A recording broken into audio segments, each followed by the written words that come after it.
Karen claimed my property was a sacred community trail. It was actually her family's old logging road.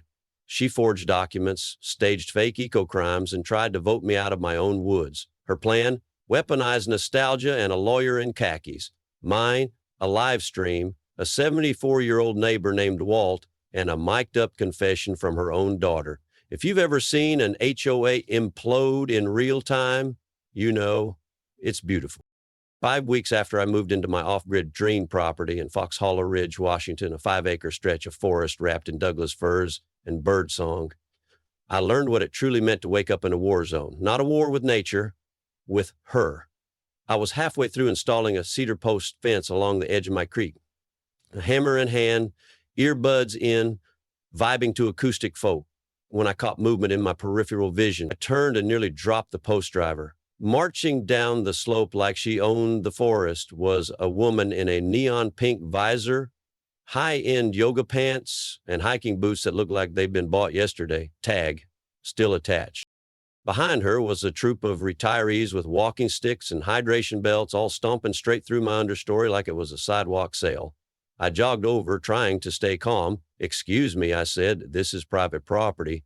The leader stopped, smiled like she was about to sell me a timeshare, and said, "You must be the new owner. I'm Karen Whitmore. This trail's been used by the community for 20 years.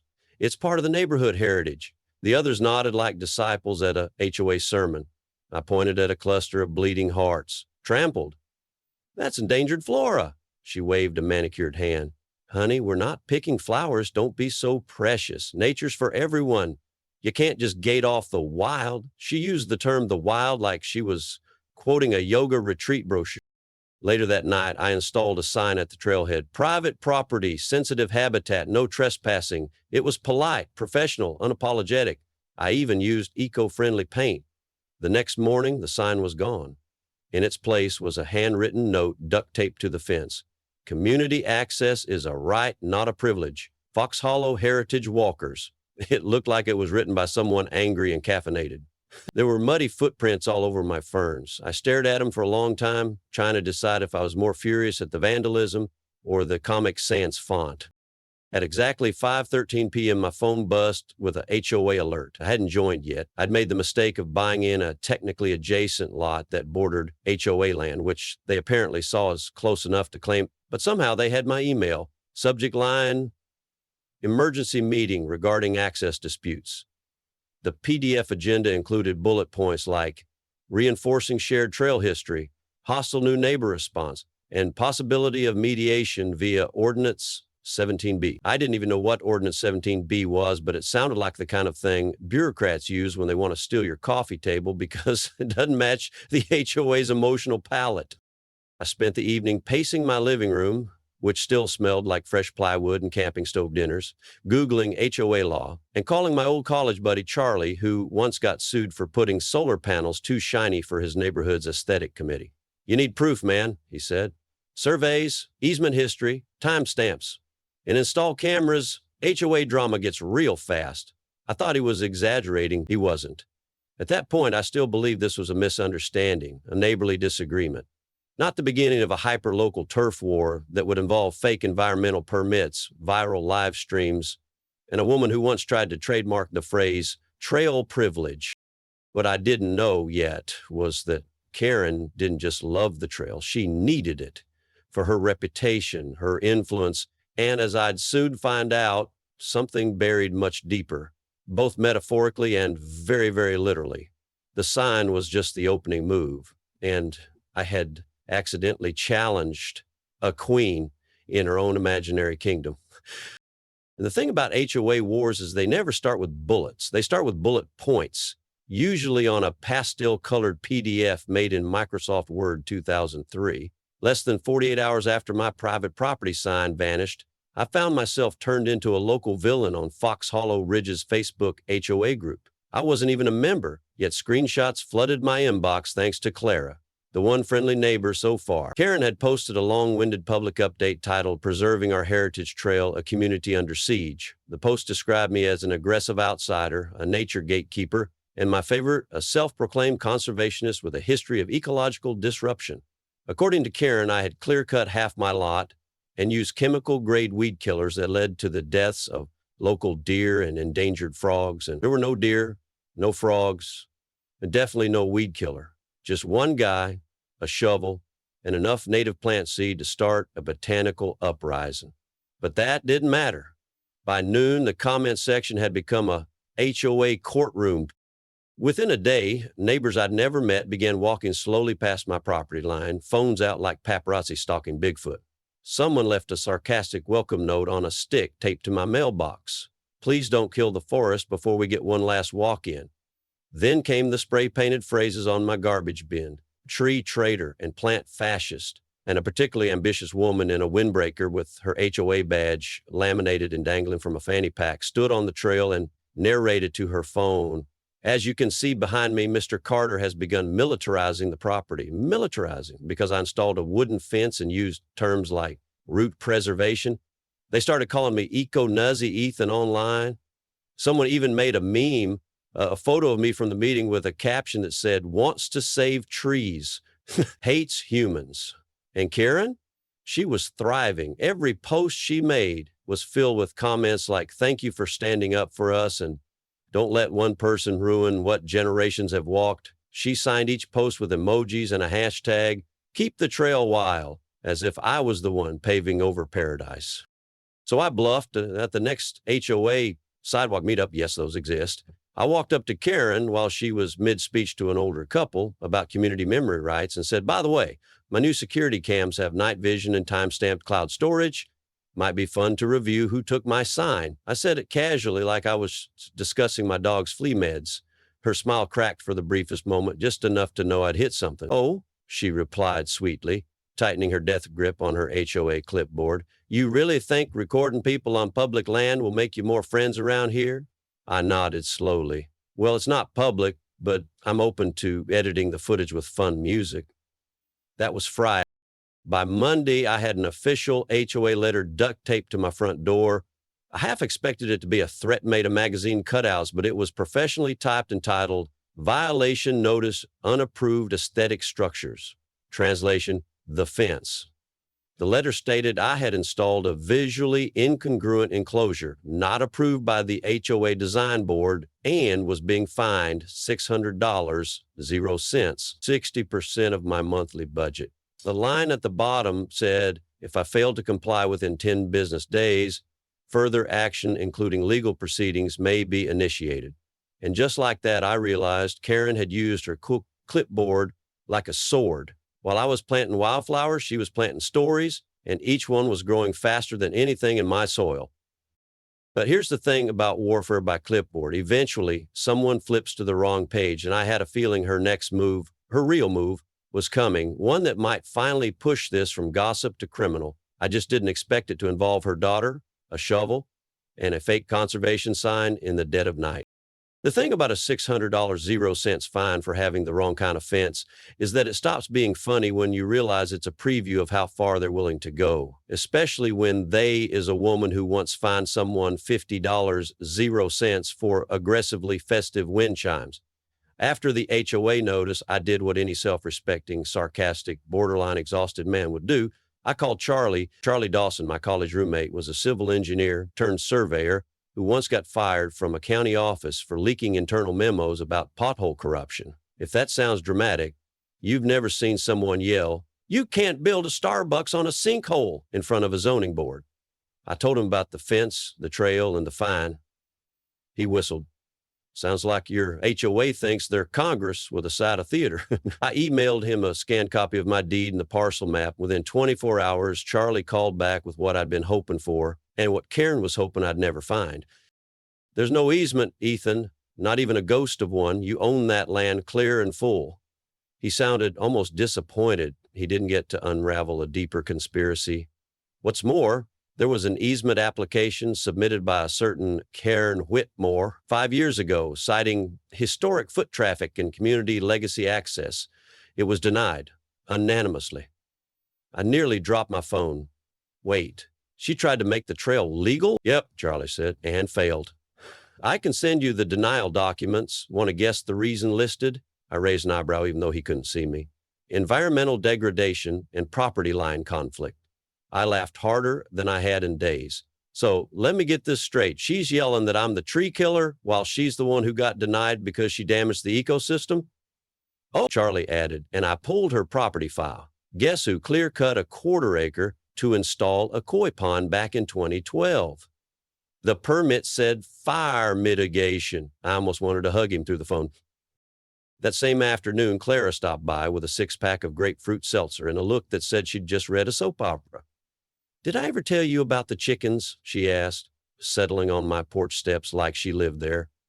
First summer I moved in, I built a little coop out back for 3 hens.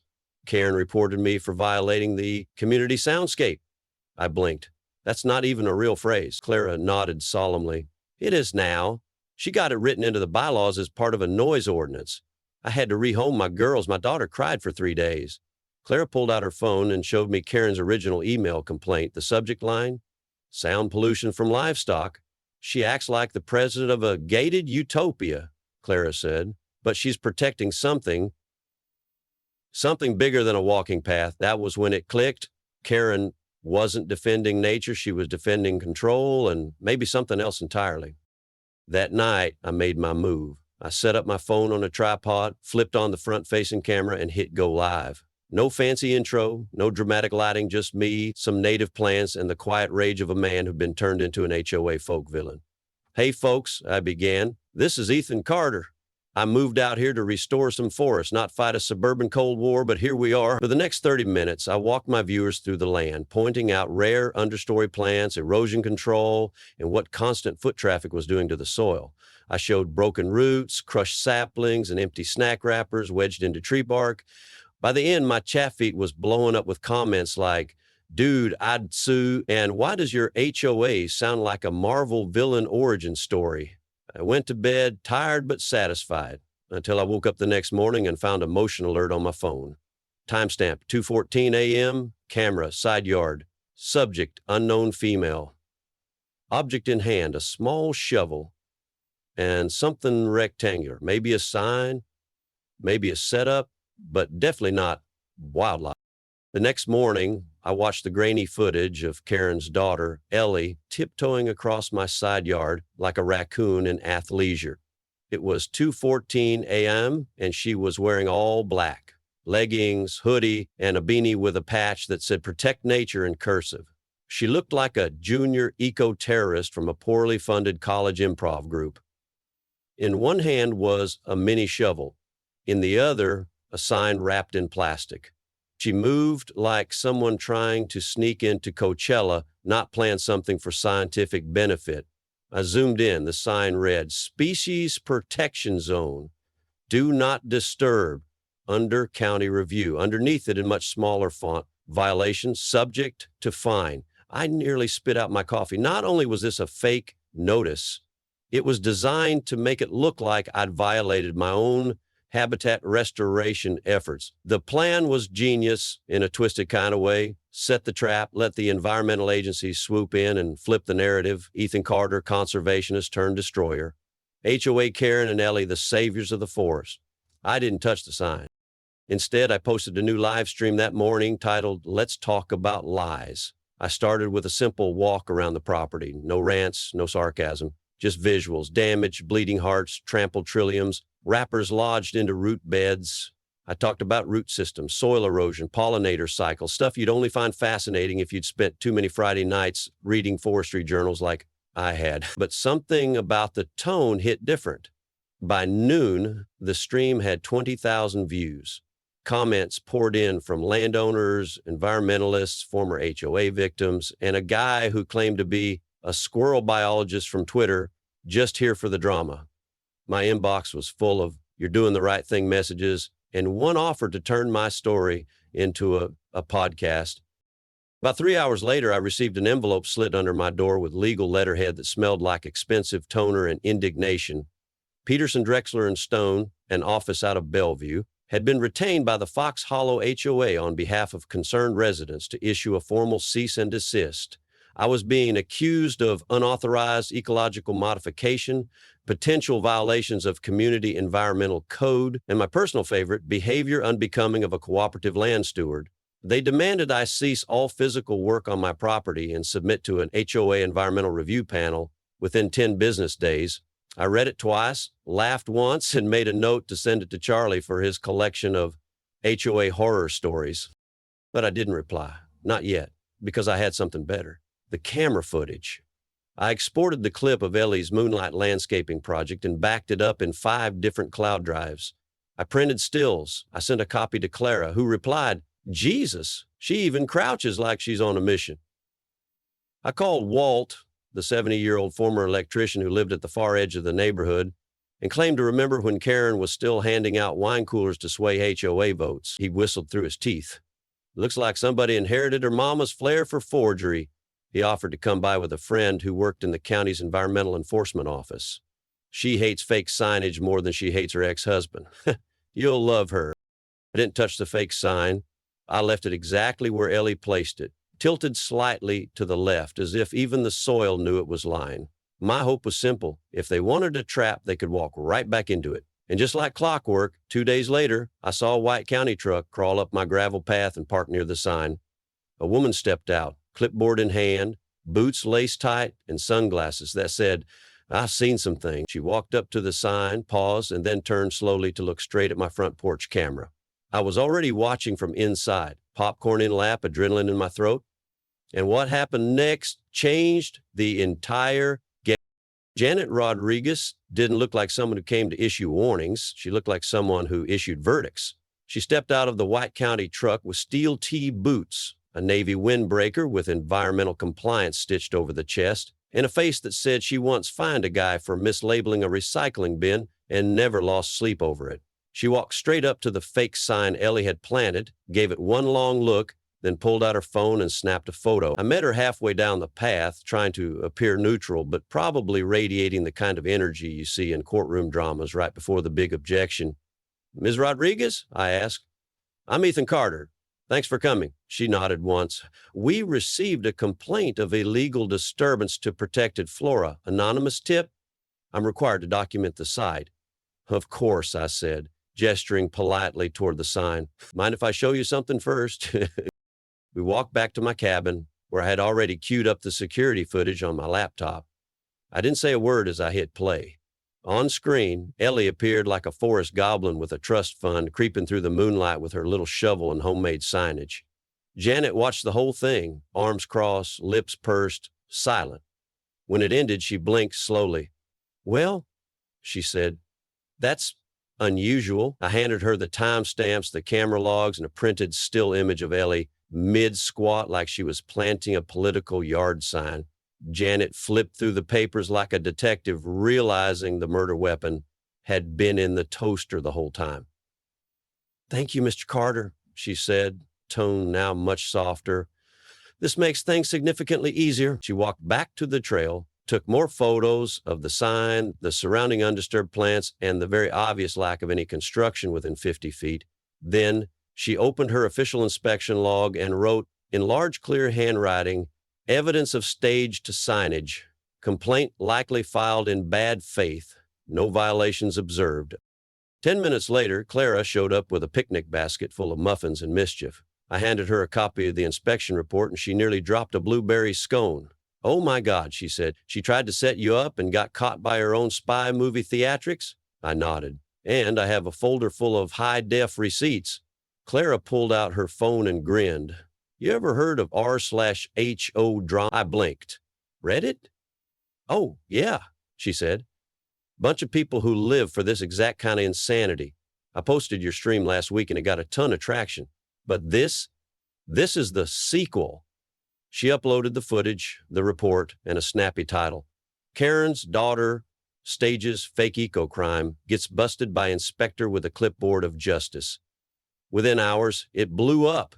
Over 8,000 upvotes, 2,000 comments, and a new meme of Ellie mid-squat with the caption, "Local flora, local fraud." But the internet wasn't the only place things were heating up. That night, a neighbor I'd never met, a retired Marine named Greg, knocked on my door. "Saw the Reddit post," he said. "Didn't realize anyone had the stones to stand up to Karen." He handed me a manila envelope. "Thought you might want these." Inside were old HOA newsletters, a partial map of the neighborhood before the HOA was formed, and most intriguingly, a permit application from 2007 for something called the Fox Hollow Expansion Trail, signed by Karen Whitmore. The permit had been denied for environmental and legal concerns. It was the missing puzzle piece. Karen hadn't just inherited the trail idea, she'd tried to make it law before and failed. Now she was trying again. But this time, she wasn't the only one with a clipboard and a long memory, and if the next file I found was anything like what Clara hinted at, something involving a map from the early 1900s and a man named Walt, then Karen's empire of trails was about to collapse under the weight of its own fantasy. I was still processing Greg's manila envelope bombshell when Charlie called, sounding like a man who had just unearthed a holy relic. "You're going to want to see this in person," he said, voice crackling through speakerphone as I tightened a fence bolt. "I just left the County Historical Archive, picked up something from 1902 that makes your HOA saga look like a Netflix reboot of National Treasure." He showed up 2 hours later with a rolled parchment inside a protective sleeve, a bottle of orange soda, and the kind of grin only a man holding irrefutable evidence gets to wear. The map was hand-drawn, faded, but legible, and there it was, cut through my property, winding toward the creek, labeled clearly in cursive, "Private Logging Route, R. Whitmore Holdings." Charlie tapped the trail with a pencil. "Your sacred community walkway." It was a timber haul road, used for ox-drawn carts, seasonal, private use only.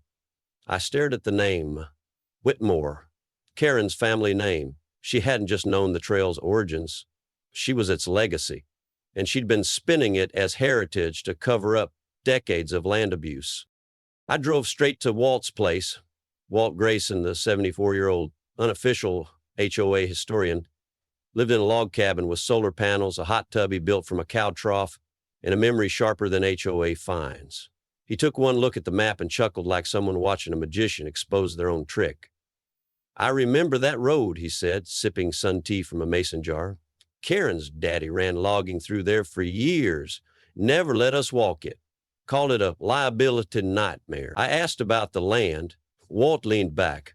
2009, Karen clear-cut the slope behind her house to make room for a meditation gazebo with water access. Said she wanted an unobstructed view of the creek. Claimed the trees were diseased. They weren't. She sold the lumber. Made 10 grand easy. I blinked. "And now she's claiming that trail is a sacred footpath for community wellness?"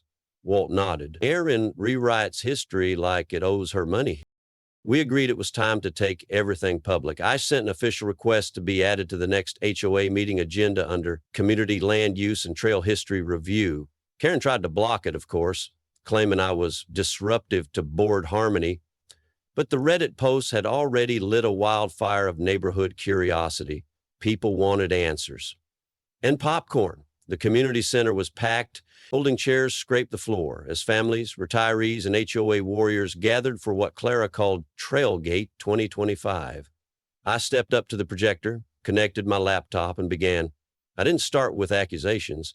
I started with the map, the 1902 logging route, the denied trail permit from 2007, the video of Ellie's midnight shovel mission, the environmental inspection report, and finally, the footage of Karen herself telling neighbors the trail had been used peacefully by generations. I clicked pause. "Which generation?" I asked. "The one hauling lumber or the one building gazebos?" Somewhere near the back, someone coughed awkwardly. A few people shifted in their chairs, but eyes were opening, and I wasn't done. "We've been told this is about tradition," I continued, "but tradition built on fiction is manipulation. And environmentalism used to attack a neighbor isn't environmentalism. It's weaponized nostalgia." A slow murmur spread through the room. I caught Karen stiffening near the snack table, her smile frozen like a wax museum figure that had just realized the lights were real. Afterward, Walt clapped me on the shoulder. "Solid delivery, but you know she's not done, right?" "She's cornered," I said. "What else can she possibly do?" Walt smirked. "This is Karen. She'll try one last stunt. Something flashy, something forged, and probably involving a seal that looks suspiciously photocopied." I laughed. Until Clara texted me the next morning. "Emergency HOA meeting called by Karen. Final vote on trail easement. She says she has new legal documents." I stared at the screen. Here we go again. Karen never went down quietly. She went down in heels with a monogrammed briefcase and a lawyer in tow. When Clara texted about the emergency HOA meeting, final vote on trail easement, she says she has new legal documents. I didn't panic. Not yet. I'd seen Karen bluff, spin, and manipulate her way through a dozen board sessions, but this smelled like desperation cologne, dabbed on too thick. Still, I showed up early. The Fox Hollow Community Center was already packed. Folding chairs stretched wall to wall, and there was actual tension in the air, as if everyone expected either a lawsuit or a neighborhood bake sale riot. Karen arrived 15 minutes late, dramatically, wearing what I assume she thought was her Law and Order outfit, a navy blazer with an American flag pin, dark lipstick, and a confidence built on 15 years of unchecked HOA rule. She marched straight to the front, nodded at the board, and opened her briefcase like she was revealing nuclear codes. "Before we begin," she said, projecting her voice to the back of the room, "I'd like to share a document recently approved by county clerks and certified through proper legal channels." She held up a printed certificate, complete with a seal, signature, and a whole lot of official-looking language. "This new easement recognizes the community's historical use of the trail across Mr. Carter's property, dating back over 25 years. It formalizes access rights in perpetuity." Gasps rippled through the crowd. Even Walt sat forward. Karen turned to face the audience, hand over her chest like she was accepting a humanitarian award. "This is not about one man versus a trail. It's about preserving our shared legacy, a path that has carried footsteps of generations. Do we want to be the ones who erase that?" If I hadn't seen what I'd seen, I might have believed her. But I'd come prepared. I stepped forward and nodded to Clara, who tapped the projector. The screen lit up. "Before we vote," I said, "I'd like to play a short recording." I hit the space bar. The video started with Ellie sitting on my porch a week earlier, nervously sipping a soda. Her voice came through the speakers. "Mom says if the paperwork doesn't exist, we just make it." She literally told me, "Ellie, the county's overwhelmed. Half of what gets filed doesn't get checked unless someone makes a fuss." In the background, you could hear me ask, "So she's planning to submit fake easement documents?" Ellie's answer, "She already has." The room fell into an eerie silence. You could hear the fluorescent lights buzzing overhead. Karen froze mid-blink, like someone just pulled her power cord. Board member Sophia Patel, a CPA and resident forensic paperwork nerd, stood up slowly. "May I see the document, Karen?" she asked. Karen hesitated, then passed it over like it was no big deal. Sophia flipped through it, her face tightening with every page. "This seal's pixelated," she said, "and this date format is inconsistent with standard county filings." She held up the signature. "This doesn't match the county clerk's signature on record. I reviewed it last week during a separate..." Karen's lawyer leaned in to whisper something, but the damage was done. Sophia held the document out like it was radioactive. "This appears to be forged."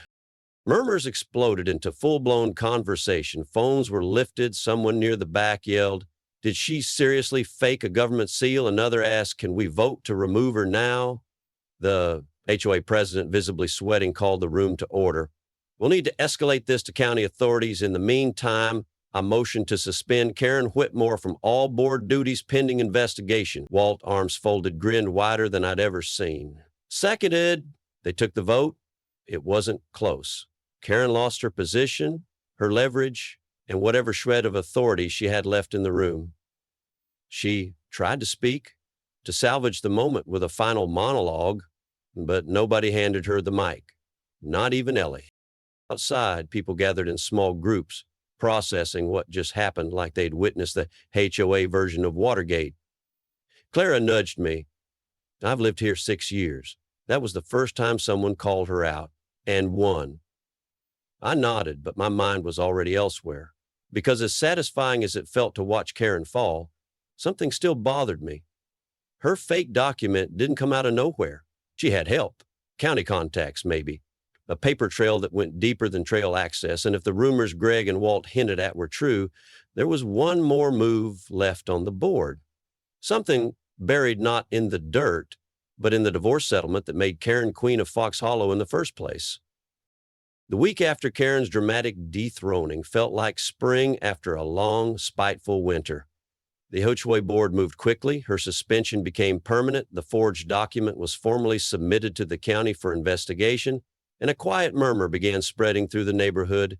Maybe it's time we rethought the way this place is run. At the next meeting, I was surprised when Sophia Patel stood up and asked if I'd considered joining the newly formed Environmental Advisory Committee, not as punishment, as a thank you. You cared more about our ecosystem than the woman who claimed to represent it, she said. We could use someone with actual knowledge and no clipboard addiction. I laughed, nodded, and accepted, with one condition. We'd rename the group to something better than the HOA Green Task Force. We landed on Fox Hollow Roots because it felt less bureaucratic and more like what this place had finally become. Then came the second surprise, Ellie. She showed up at my porch one morning, eyes puffy but calm, holding a USB stick and a bag of donuts. Before you say anything, she said, I'm not here to defend her. I moved out, got a studio downtown, and I posted something. I watched her short video that night titled, I Helped My Mom Lie. Here's the Truth. It opened with her explaining her role in the fake sign incident, the pressure she felt growing up under Karen's rule, and how she'd been raised to believe HOA meant honor over all. She apologized directly to me, Clara, and even Walt, and to the community.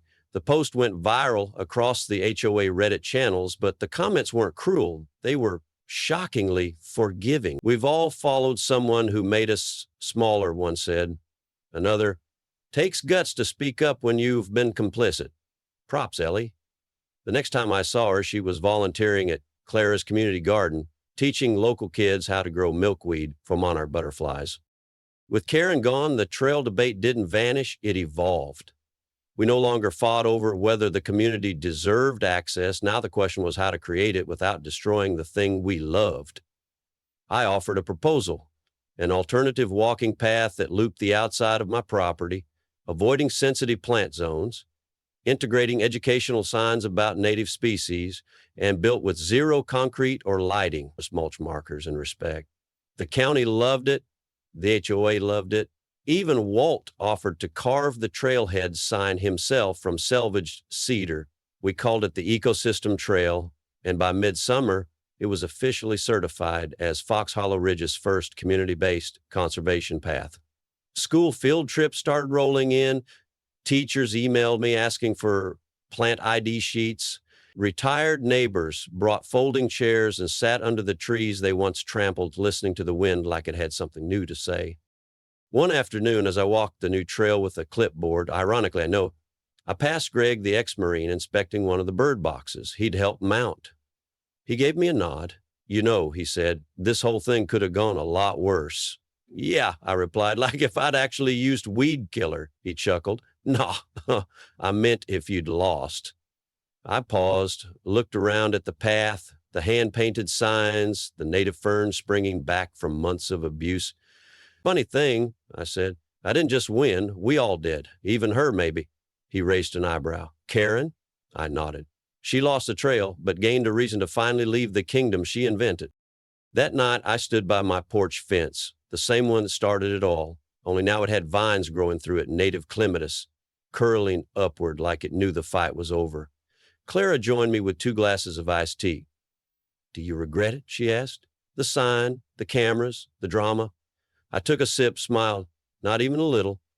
She laughed. Still think it was just about plants? I shook my head. It was never just about plants. It was about the roots. Who gets to plant them? Who gets to rip them out? And who sticks around to protect them? As the sun dipped behind the trees and a pair of owls called out across the creek, I realized something. The fence hadn't just kept trouble out. It had let healing grow within.